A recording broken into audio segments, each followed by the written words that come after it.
Vamos para a palavra de Deus. Nós estamos numa sequência falando sobre fé, sobre alcançar as bênçãos do Senhor, os milagres, tudo aquilo que Ele tem para nós. E domingo passado nós falamos sobre princípios para alcançar, para viver o sobrenatural. E hoje eu quero continuar falando e só trazendo algo. Eu não sei se você percebeu, se você conseguiu sentir. Quando domingo passado eu comecei a ministrar a palavra, o ambiente estava de uma maneira. Eu percebo, a gente tem uma percepção espiritual, a gente percebe uma dificuldade, a gente percebe uma resistência no ar, porque realmente o inimigo ele não quer que a gente receba algumas chaves, porque essas chaves, e quando fala receber a chave, não é, um dia Nilva pôde falar, não adianta você receber a chave e não acreditar, e não usá-la, não de repente colocar na porta e virar, e não ter convicção disso. Muitas vezes a igreja recebe chaves são liberadas aqui, mas às vezes por conta dessa resistência, por conta da incredulidade, por conta da falta de fé, muitas vezes você sai daqui e não acessa aquilo que a chave te dá de oportunidade para acessar. E por isso que muitas vezes nós sentimos um ambiente de resistência, porque o inimigo ele não quer que você acesse algumas coisas, porque diz a palavra de Deus que ele vem para matar, roubar e destruir, mas que Jesus vem para dar vida e vida abundante. Jesus quer que você receba, que tudo aquilo que ele conquistou na cruz do Calvário é uma vida, uma salvação plena, uma vida feliz. Tanto é que ele fala bem-aventurado, usa muito esse termo bem-aventurado, que significa mais do que feliz. Mas muitas vezes para acessarmos essas coisas, e eu coloquei semana passada um versículo que tem que te abrir os olhos para algo, porque muitas vezes, será que Deus quer a salvação da minha família? Será que Deus tem promessas para mim? Será que Deus tem bênçãos para mim? O que eu preciso fazer para alcançar algumas vitórias, algumas conquistas que às vezes a gente sonha, que às vezes pregadores falam, e às vezes a palavra de Deus fala, né? O pregador, você já sabe, mas você fala assim, não, isso deve ser para o meu vizinho, isso deve ser para o meu parente, isso deve ser para aquela pessoa que é espiritual, que é muito crente, não, eu quero dizer que Deus não faz acepção de pessoas. Efésios 1, 3, que nós lemos semana passada, eu quero voltar a ler, diz assim: bendito seja o Deus e Pai de nosso Senhor Jesus Cristo, que nos abençoou, que já nos abençoou com algumas bênçãos espirituais.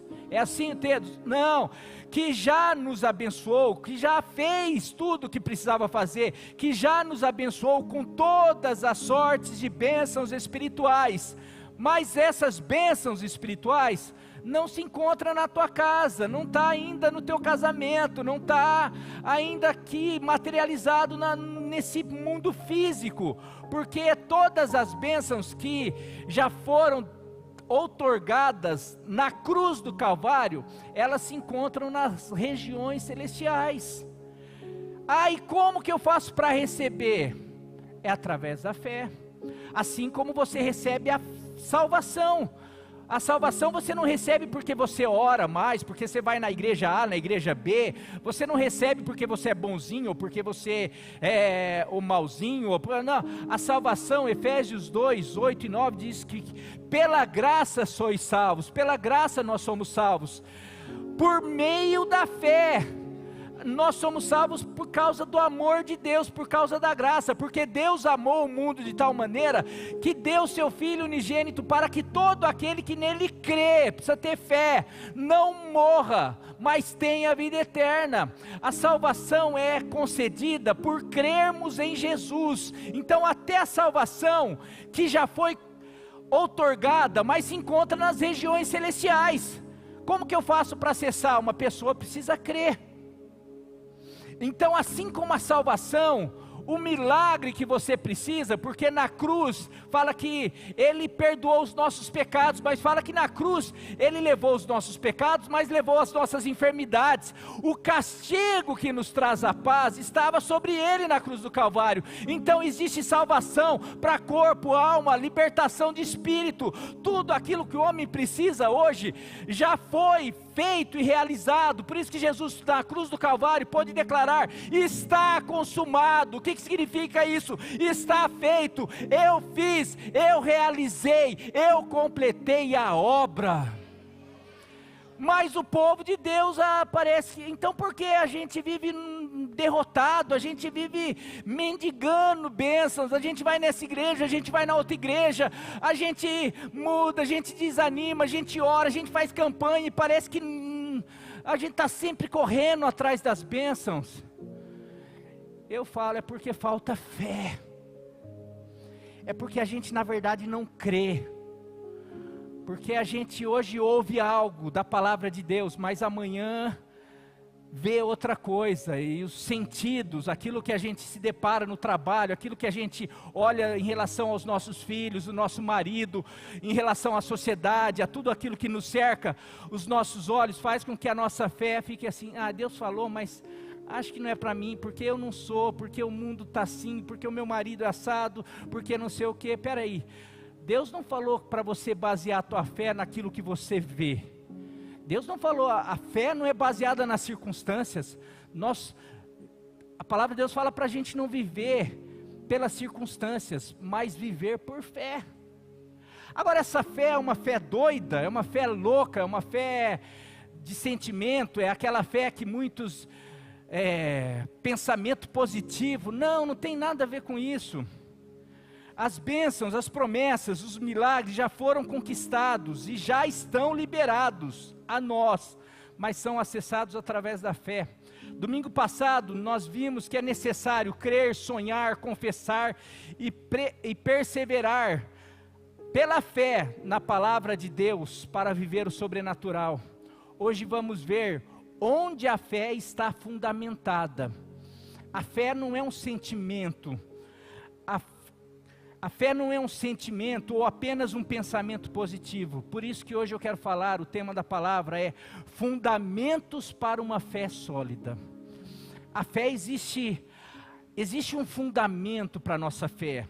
Tem gente que fica assim: nossa, esses crentes, essa turma, fé tem um diagnóstico médico, científico, ou tem alguma situação, aquilo que a gente está vendo, e essa turma crê para além daquilo que a gente vê. A gente viu na pregação de domingo passado que Abraão via, ele olhava para si, ele via que ele já não tinha mais força, ele já tinha 100 anos, que Sara já não tinha mais o ventre saudável para ter filhos, mas fala que contra toda esperança, ele em esperança creu.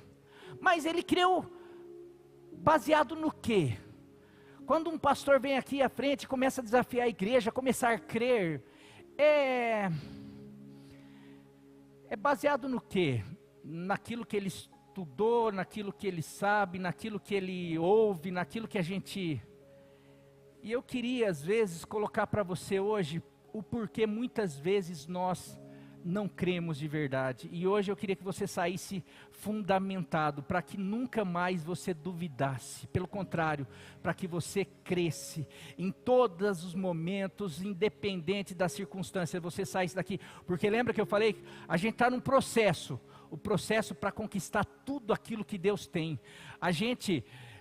Deus tinha uma terra que manava leite e mel para aquele povo que saiu do Egito. Ele tirou mais de 2 milhões de pessoas do Egito.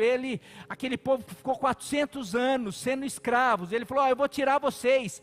Deus tira com mão forte, faz milagres, derrama as 10 pragas, destrói o Egito, faz eles atravessarem o Mar Vermelho, e ele chega diante da terra prometida: vão lá ver, porque vou dar essa terra para vocês.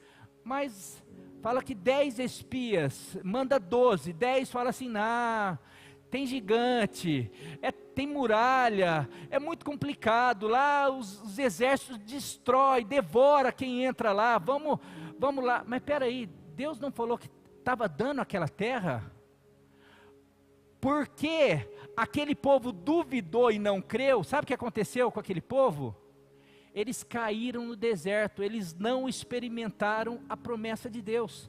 E eu sinto que muitos crentes, muitos cristãos estão morrendo no deserto da frustração, no deserto da decepção, quer seja no casamento, quer seja na vida cristã, quer seja ministerialmente, em tantas situações. Mas por que estão morrendo? É porque Deus não já liberou, porque Deus não tem a bênção, porque Deus não tem o milagre, porque Deus não tem a terra que mana leite e mel? Não, não é. É porque a gente olha os gigantes, a gente olha as circunstâncias, e a gente faz como os 10 espias. A gente não tem força, mas tinha 2 lá que falaram, não, a terra é boa.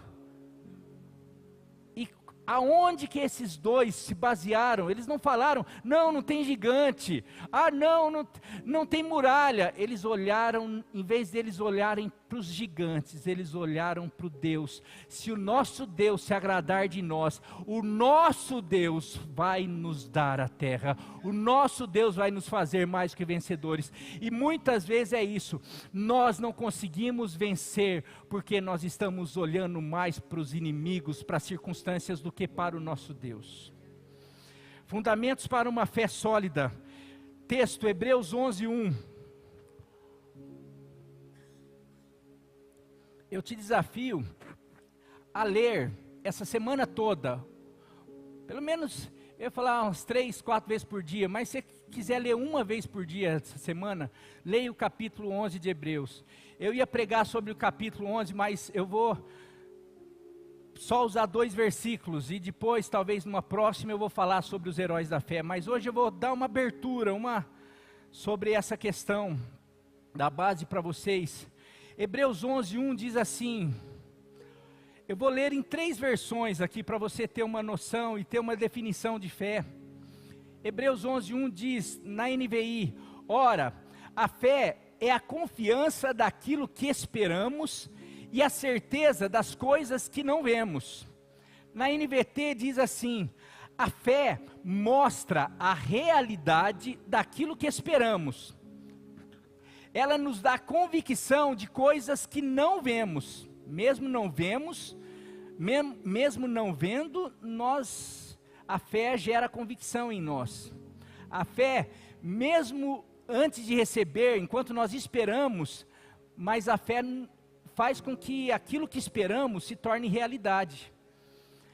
Agora Hebreus 11:1 na ARA, essa para mim é o que eu quero tirar hoje. Fé é o que? Ora, a fé é a certeza. A fé é a certeza de coisas que se esperam. Eu espero, não está aqui hoje, eu espero, mas eu já tenho certeza. E a convicção de fatos que não se veem, eu não vejo ainda, mas eu já tenho convicção. A fé é certeza e convicção. Então, em resumo, a fé é certeza e convicção de realidade. Se você quiser até anotar aí. Em resumo, a fé é certeza e convicção de realidades que não vemos no momento.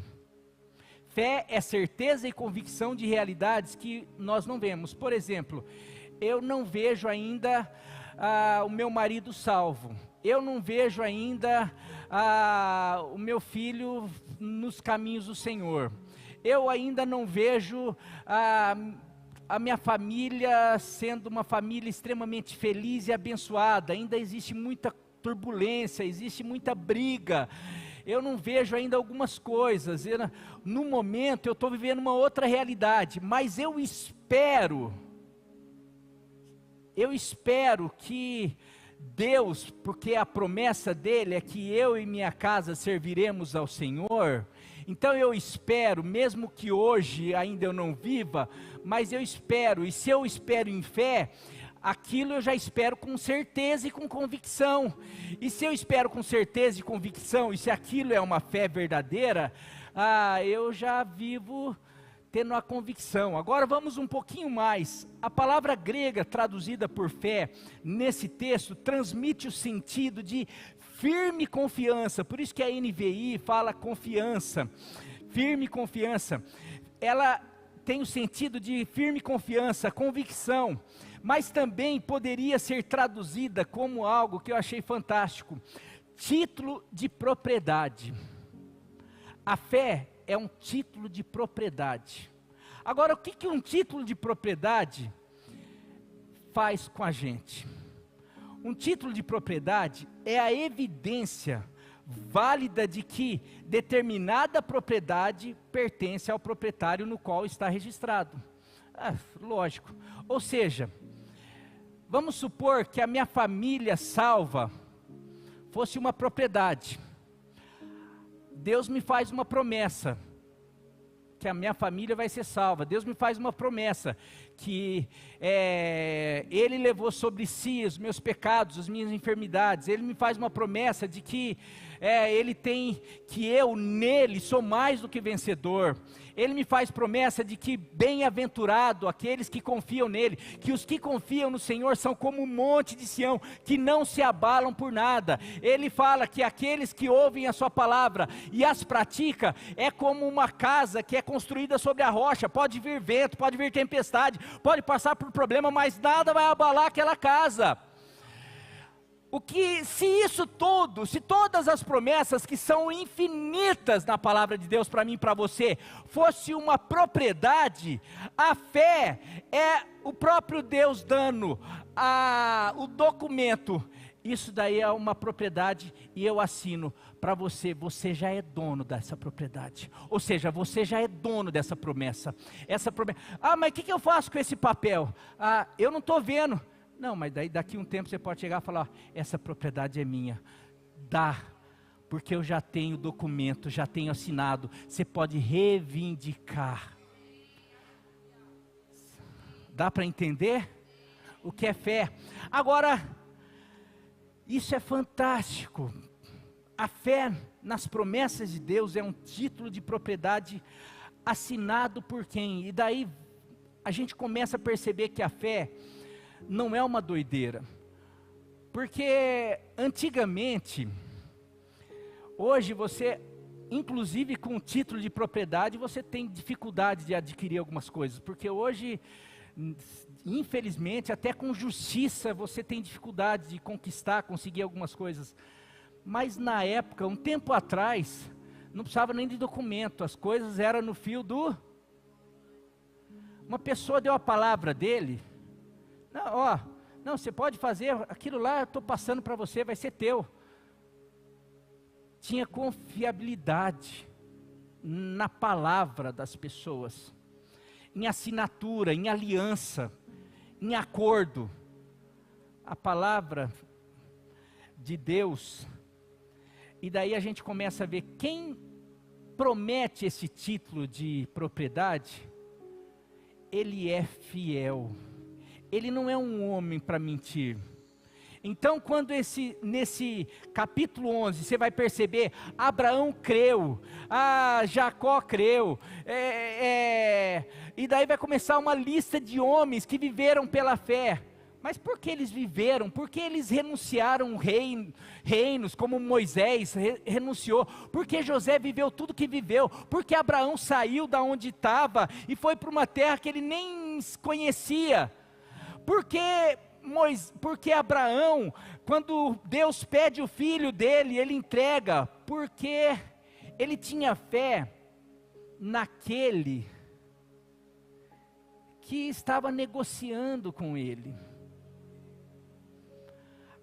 A nossa fé não pode ser fé na fé, fé no meu pensamento positivo, porque a gente falha, homens falham. A palavra, eu não sei na Bíblia, porque a Bíblia ela é, hoje, por isso que o inimigo faz de tudo para tornar a palavra de Deus relativa, e não é, a palavra de Deus é absoluta. A minha palavra é relativa, a tua palavra é relativa, a palavra do homem, ela é relativa, mas a palavra de Deus é absoluta, é eterna, é verdadeira, é fiel, é digna. E a gente, quando nós falamos sobre fé, por isso que quando as pessoas chegavam até Deus por fé e pela fé, eles conquistavam. Leia esse capítulo 11. Você vai perceber por que Abraão conseguiu, mesmo nos 100 anos, ter filho, não ter uma descendência, porque ele creu contra toda a esperança, contra as circunstâncias. Ah, não, mas por que um homem cai na cova dos leões e os leões não o devoram? Por que 3 homens, Sadraque, Mesaque e Abednego, eles andam na fornalha, um fogo ardente, e aquilo não consome eles? E outros que chegam perto para jogar já são fulminados. Porque a fé faz coisas loucas, mas a fé não é louca. Porque a fé é acreditar no único e verdadeiro Deus, aquele que pela sua palavra todas as coisas vieram a existir. Deus que criou os céus e a terra, que criou a mim e a você, que criou todas as coisas e que continua pelo poder da sua palavra sustentando tudo que existe. Mas por isso que pessoas chegavam em Jesus e por causa da fé, algumas pessoas, multidões seguiam Jesus, mas algumas a gente percebe que chegava até Jesus e conseguia coisas diferentes. E a gente percebe que essas pessoas, lendo, estudando os evangelhos, que elas tinham diferenciais. E quais eram os diferenciais? Era a fé. Zaqueu chega e... eu não consigo chegar, não consigo enxergar, não consigo ver, eu sou pequeno, tem uma multidão. Então desiste. Não, eu não posso desistir, porque eu quero ver, eu quero chegar perto, eu quero tocar. Por quê? Porque eu tenho uma inquietação, eu sou ladrão, eu preciso ver, eu preciso tocar, eu preciso conhecer, porque ele pode fazer algo por mim, então eu não desisto, eu vou fazer, se for necessário. Zaqueu, mas você já é velho, você não é criança para subir numa árvore, e numa árvore cheia de espinho, com dificuldade, não tem problema. Eu preciso ver, eu preciso tocar, eu preciso chegar. E tudo que ele faz, de repente Jesus, no meio de uma multidão, fala: Zaqueu, desce depressa, porque hoje convém eu ir para a tua casa.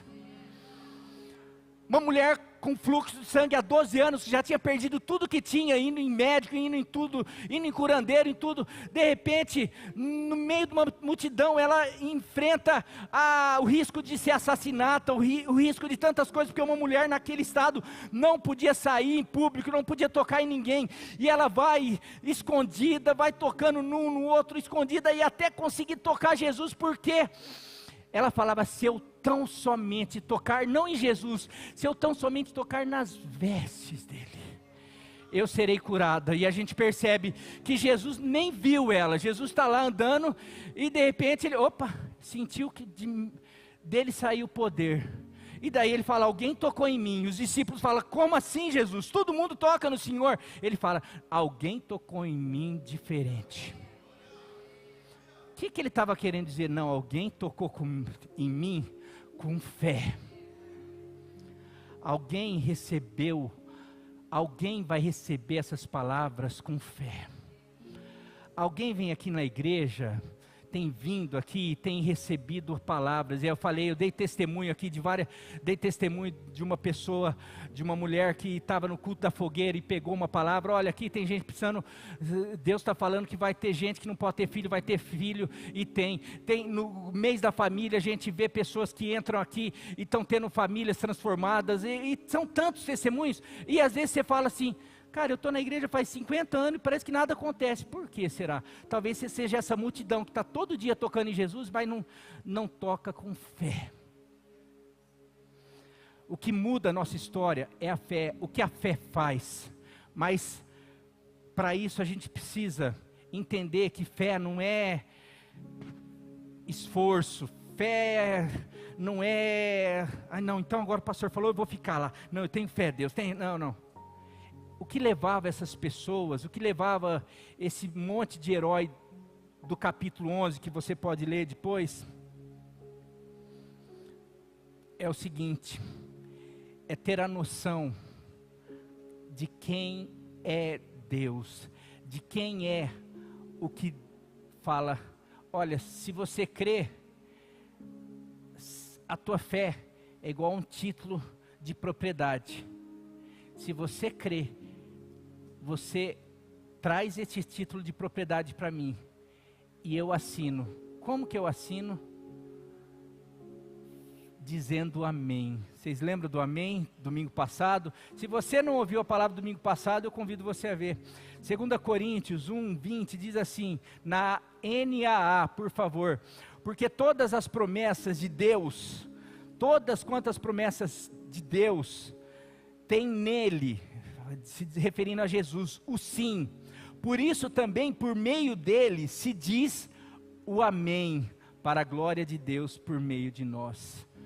Meu querido, tem outro texto lá que fala, Josué falando, todas quantas promessas Deus fez para nós, para o povo de Israel, nenhuma delas falhou. E aqui a gente vai para o Novo Testamento, o que Paulo está falando aqui, todas quantas promessas Deus fez para nós, em Cristo Jesus, na cruz do Calvário, já tem o sim, e por meio dele, ele mesmo diz o amém. Agora, como que eu faço para receber isso daí? É pela fé. Mas agora, a fé não é cega, irracional, ela é bem fundamentada. Fundamentada no quê? No conhecimento em quem faz a promessa. Hebreus 11:6 diz assim, sem fé é impossível agradar a Deus, pois quem dele se aproxima, precisa crer que ele existe, e que recompensa aqueles que o buscam. Eu vou traduzir, eu vou contextualizar. Sem fé é impossível agradar a Deus. A gente não pode ir para a igreja, a gente vai para a igreja tentando agradar a Deus, mas se a gente não tiver a Deus, não acreditar, não tiver fé, a gente não está agradando Ele. Agora, para ter fé, a gente precisa conhecer, saber quem Ele é. Eu preciso saber que Ele recompensa aqueles que o buscam. Eu preciso saber quem Ele é.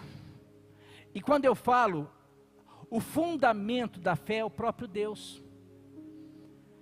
Agora, eu queria hoje, então quais os fundamentos, alguns fundamentos. Deus é o fundamento, mas saber quem é esse Deus, ou algumas coisas, a fé é baseada em algumas características de Deus. E eu queria destacar 4 hoje. A fé, primeiro, é baseada, minha fé, a fé desses heróis, que a gente pode, na próxima palavra, vamos passear um pouquinho por esse capítulo, mas a nossa fé é baseada, primeiro, na fidelidade de Deus. Por que eu posso crer? Por que eu posso ter fé nas promessas dele? Porque quem faz a promessa é fiel. Aqui eu vou ler alguns textos, tentar ser rápido. Se você, em cada ponto desse, se quiser, vai no Google, porque você digita no Google, lá, versículos, fidelidade de Deus, vai aparecer trocentos. Eu não tenho tempo, se eu ficar aqui só eu vou ler 2, 3, mas teria em cada ponto infinidades da palavra falando sobre a fidelidade de Deus. Isso é para quê? Para a gente começar a falar assim, Deus está falando algo para mim. Deus, ele deixa algo na palavra dele. E Deus, ele deixa claro que ele é fiel. Por isso que esses homens que ousaram a crer, a colocar, a depositar a sua fé, eles puderam mais tarde, mesmo no momento eles não vendo, mas eles puderam lá mais tarde apresentar o título de propriedade, falar, está aqui, quem me deu é fiel para cumprir. Dá licença Satanás, dá licença inimigo, dá licença filisteus, dá licença qualquer situação, porque aqui eu tenho uma propriedade, eu tenho fé, e a minha fé autoriza, porque quem assina é alguém que é fiel, é aquele que chama amém. Hebreus 10, 23, por favor. Mantenhamos firme a esperança que professamos, mantenhamos firme a fé que professamos, pois aquele que prometeu é... Aleluia. Números 23:19. Deus não é homem para que minta, nem filho do homem para que se arrependa ou que mude de ideia. Acaso ele fala e deixa de agir? Acaso ele promete e deixa de cumprir? A resposta é não. Josué 21:45 diz: e todas as boas promessas do Senhor ao povo de Israel, nenhuma delas falhou, todas se cumpriram. O nosso Deus é fiel. Meu querido, aquele que promete, aquele que fala que você pode crer, por isso que nós podemos cantar, por isso eu posso crer no amanhã, porque Ele vive, porque Ele fala, porque Ele é fiel, porque Ele promete. E daí a gente vai continuar, Ele é fiel, tá, tudo bem, mas será que Ele pode mudar de ideia? Deus é fiel. Tá, mas e se no meio do caminho, porque ele perceber que eu faço isso, que eu não sou tão bonzinho, que talvez eu não permaneço tão fiel, e às vezes eu desanimo, às vezes eu canso, daí então essa fidelidade pode mudar. Não, a segunda característica que a nossa fé precisa estar baseada, nosso Deus primeiro é fiel, na fidelidade de Deus, mas segundo, o nosso Deus é imutável. Nosso Deus, a nossa fé precisa estar baseada na imutabilidade do nosso Deus. Malaquias 3:6 diz assim: de fato, eu, o Senhor, não mudo, por isso vocês, descendentes de Jacó, não foram destruídos. Está falando Jacó, ou o povo de Israel, de vez em quando dava umas mancadas, mas o que Deus está falando assim, olha, se dependesse da fidelidade de vocês, dependesse de eu cuidar de vocês, da minha fidelidade, dependesse da fidelidade de vocês, vocês já teria sido destruído, mas porque eu não mudo, eu, Deus, não mudo, eu sou imutável, vocês não são destruídos. Então ele começa, eu, Senhor, não mudo. Tem um outro texto que eu não anotei aqui, mas que ele fala, se vocês não permanecerem fiel, eu permaneço fiel. Nosso Deus não muda. Alguns versículos aqui, Hebreus 6:17, diz assim: pelo que querendo Deus mostrar mais abundantemente a imutabilidade do seu conselho aos herdeiros da promessa, se interpôs com juramento. Ou seja, Deus querendo mostrar mais, olha aqui a palavra, abundantemente a sua imutabilidade, Ele, aos herdeiros da promessa, para quê? Para falar assim, gente, aquilo que eu jurei, aquilo que eu prometi, eu não vou mudar. Isso porque muitas vezes nós temos dificuldade, e a nossa fé fica assim, hoje eu creio, amanhã veio uma situação, eu não creio. Hoje a gente sai daqui crendo, por causa de uma palavra, amanhã mediante aquilo que a gente viu, porque a gente é instável, o ser humano é instável, o ser humano hoje fala um negócio e amanhã já está falando outro, hoje eu falo isso, amanhã eu me arrependo, hoje aquela pessoa, e a gente, porque teu pai já mudou de ideia, porque teu marido já mudou, porque você já sofreu com diversas mudanças do homem, mas por isso que Deus fala, eu não sou filho, não sou homem para me arrepender, nem filho do homem para mudar. Então nós precisamos entender que aquele que faz as promessas para nós, ele é imutável. Então a nossa fé é baseada no quê? Na palavra de Deus. Mas o que é essa palavra? Essa palavra é de alguém que é fiel e de alguém que é imutável. Terceiro, a nossa fé. Pastor, ele é fiel e ele é imutável, ele não muda de ideia. Mas será que ele pode fazer o que eu preciso?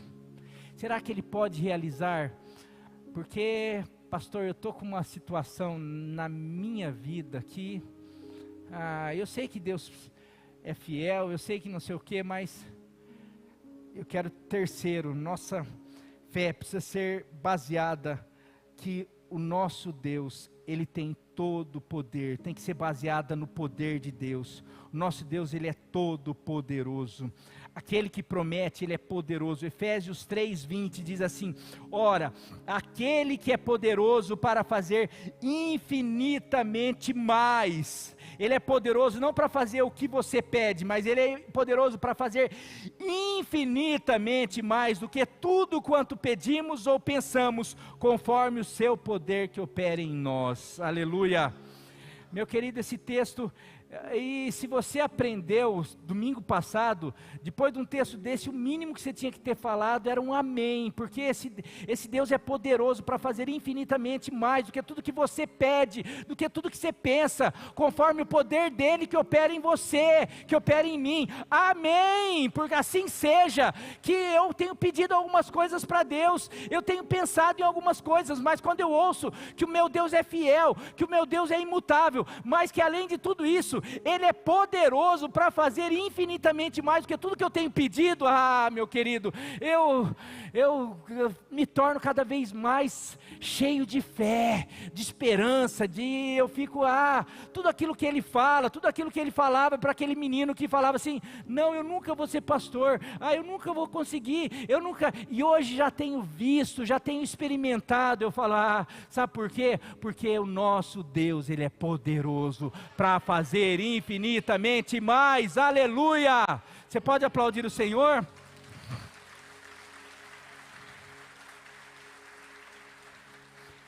Apocalipse 11:17 diz, dizendo, graças te damos, Senhor Deus Todo-Poderoso, que és e que eras, porque assumiste o teu grande poder e começaste a reinar para todos sempre. Aleluia.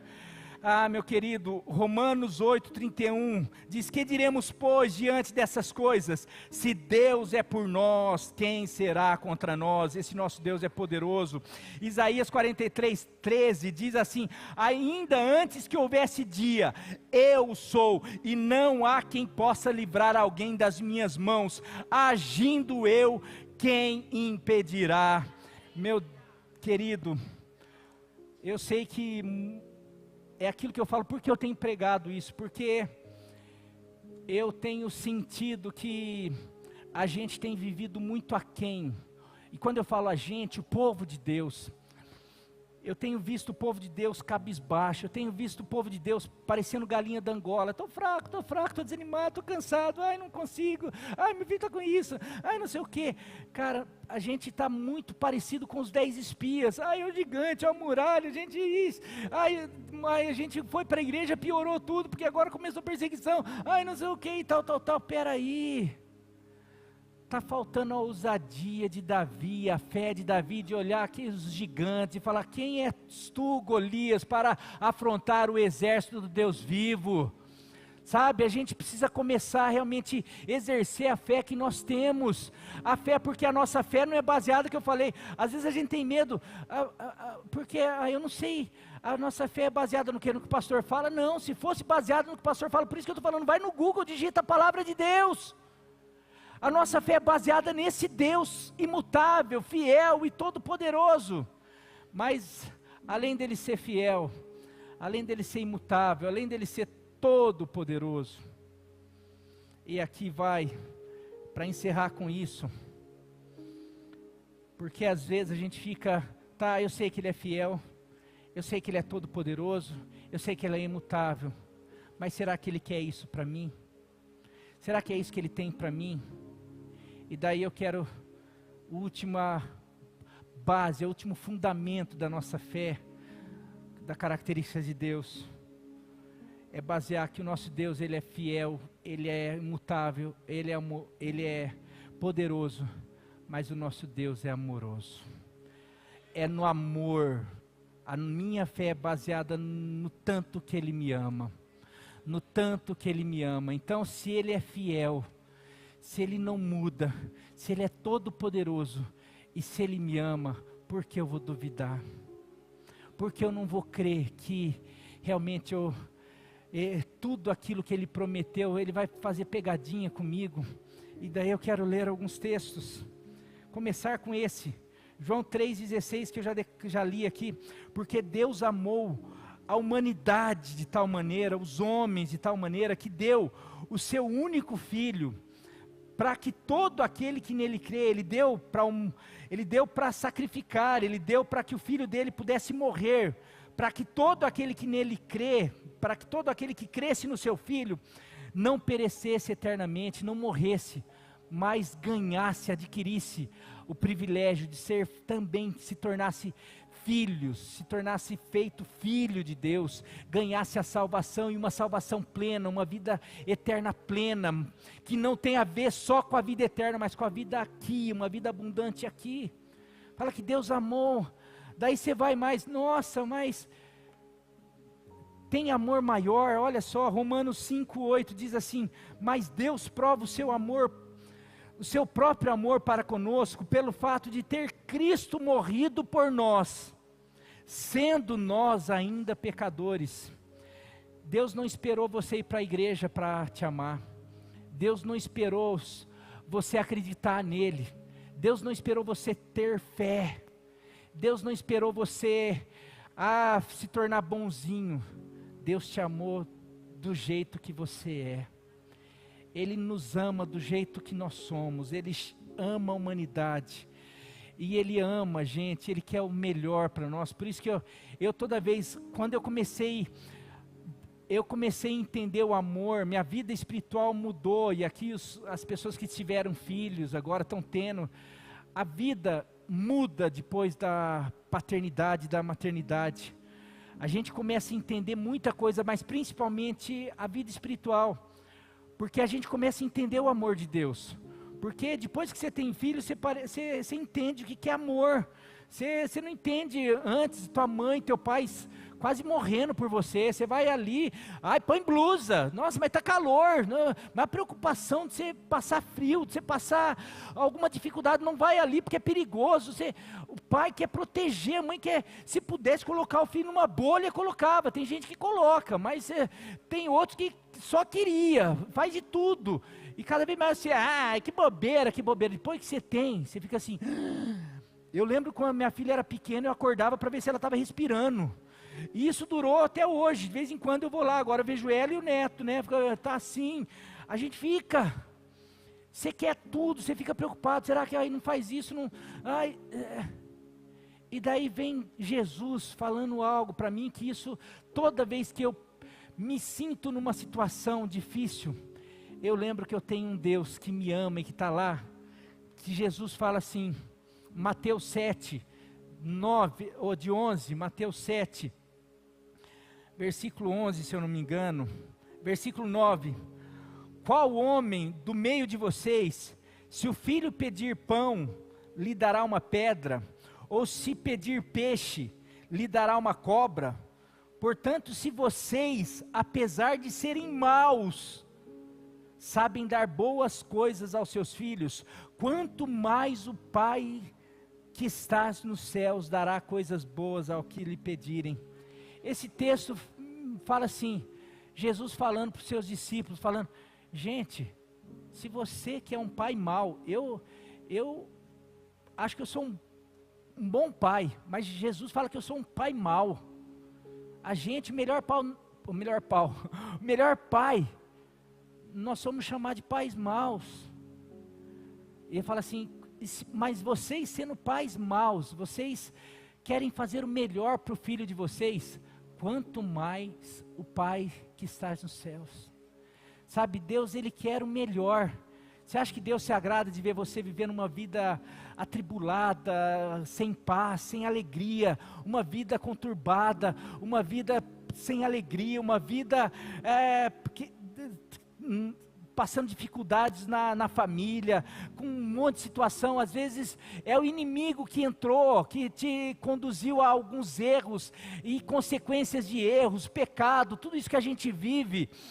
Mas eu quero dizer algo, tem uma palavra que fala, Deus age, ou Deus faz com que todas as coisas cooperem, contribuam para o bem daqueles que o amam.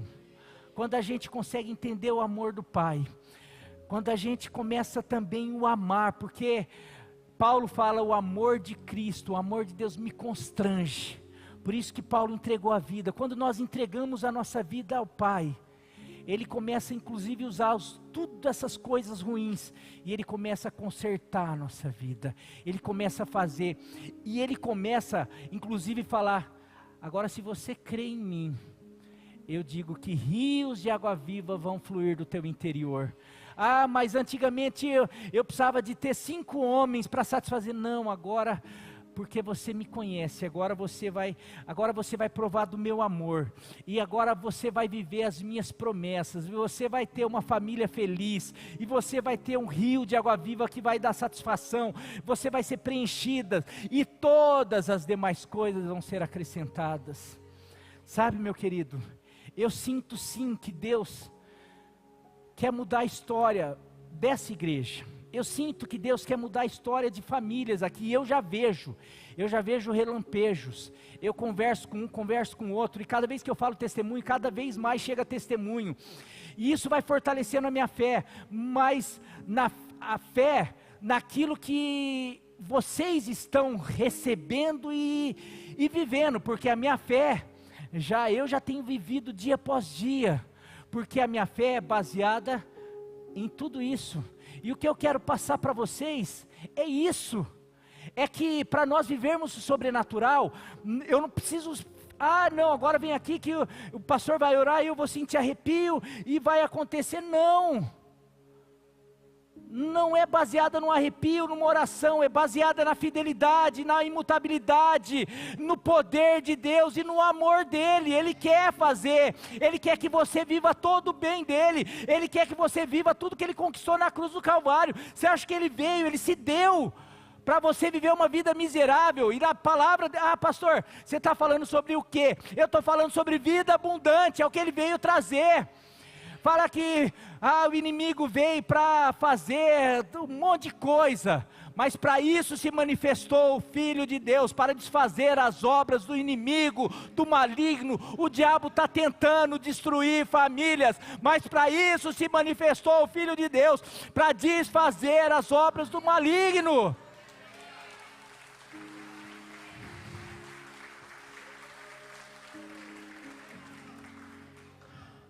Ministério de louvor à frente.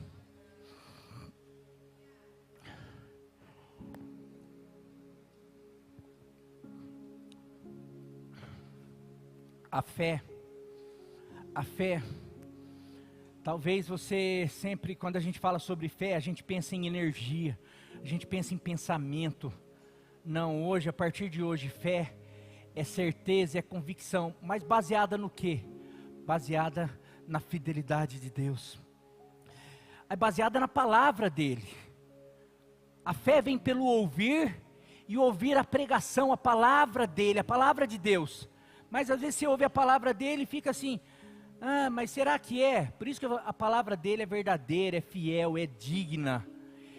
Ele é aquele que não é como homem, Ele de eternidade a eternidade, Ele é Deus. Fala que todas as coisas vão passarão céus e terras, mas a palavra dEle não vai passar, vai permanecer para sempre. A tua fidelidade, sabe, às vezes a gente fica, fé vem de fiel, de fidelidade.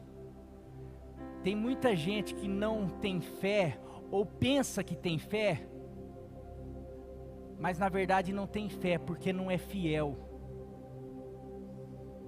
É impossível ter fé sem fidelidade, porque se eu sei que Ele é fiel, que Ele é imutável, que Ele é poderoso, que Ele me ama, eu reconheço, eu creio em tudo isso. Eu sei que a minha fé está pautada nessa solidez, nesse fundamento chamado Deus, chamado Jesus. A minha vida é pautada nisso, eu me torno fiel a isso, e porque eu sou fiel a isso, porque eu creio nisso, fica fácil eu crer em qualquer coisa que Ele fala. Porque se eu não creio, você vai perceber no capítulo 11, Moisés, sendo príncipe do Egito, ele preferiu ser chamado filho dos hebreus, ele preferiu ser afrontado, ele abriu mão de todo luxo, ele abriu mão de tudo aquilo, para viver com o seu povo, porque ele sabia, porque ele cria, e porque ele cria, porque fé tem a ver com isso, tem a ver com abrir mão. Tem gente que não vive o impossível, porque não consegue abrir mão de nada. Tem gente que não vive o sobrenatural porque não consegue abrir mão do natural. Tem gente que não consegue viver os milagres de Deus porque não consegue fazer como... eu queria um dia viver experiências. Só seja fiel a Deus, porque a tua fidelidade a Deus vai mostrar a tua fé. E a tua fé vai te levar a vencer o mundo, vencer tudo aquilo, todos os obstáculos, e você vai se tornar mais do que vencedores. Quero ler o último texto antes de nós cantarmos, de convidar para cantar essa música. Romanos 8, a partir do versículo 31, de 31 a 35, e depois do 37 a 39. Romanos 8, 31 a 35, e 37 a 39. E depois disso, meu querido, a hora que eu terminar de ler, queria que você reagisse com fé. Queria que você desse um amém. Queria que você desse um glória a Deus. Eu queria que você fizesse barulho. Eu queria que você pudesse aplaudir o Senhor. Se você crê nessa palavra, porque olha o que essa palavra diz. Que diremos, pois, diante dessas coisas? Que coisas? O que você tem vivido? Quais são os problemas? Quais são os obstáculos? Se Deus é por nós, quem será contra nós? Aquele que não poupou o seu próprio filho, mas antes o entregou por todos nós, como não nos dará graciosamente com ele todas as demais coisas? Quem fará alguma acusação contra os escolhidos de Deus? É Deus quem os justifica. Quem os condenará? Foi Jesus que morreu e mais, que ressuscitou. Ele está à direita de Deus e também intercede por nós. Quem nos separará do amor de Cristo? Será tribulação, ou angústia, ou perseguição, ou fome, ou nudez, ou perigo, ou espada? Mas em todas essas coisas, nós somos mais que vencedores por meio daquele que nos amou. Pois estou convencido de que nem a morte, nem a vida, nem os anjos, nem os demônios, nem o presente, nem o futuro, nem poderes, nem altura, nem profundidade, nem ninguém em toda a criação será capaz de nos separar do amor de Deus que está em Cristo Jesus, o nosso Senhor. Aleluia! Louvado seja o nome dEle. A nossa fé está pautada nisso. A nossa fé tem fundamento, esse amor, essa fidelidade, esse poder. Então quero te convidar a cantar, a declarar, a acreditar nisso cada vez mais. Coloque a sua vida, construa a sua vida sobre esse fundamento chamado Deus. Creia nisso, construa, faça a escolha, decida sempre pautado na fé em Deus, em nome de Jesus. Aleluia.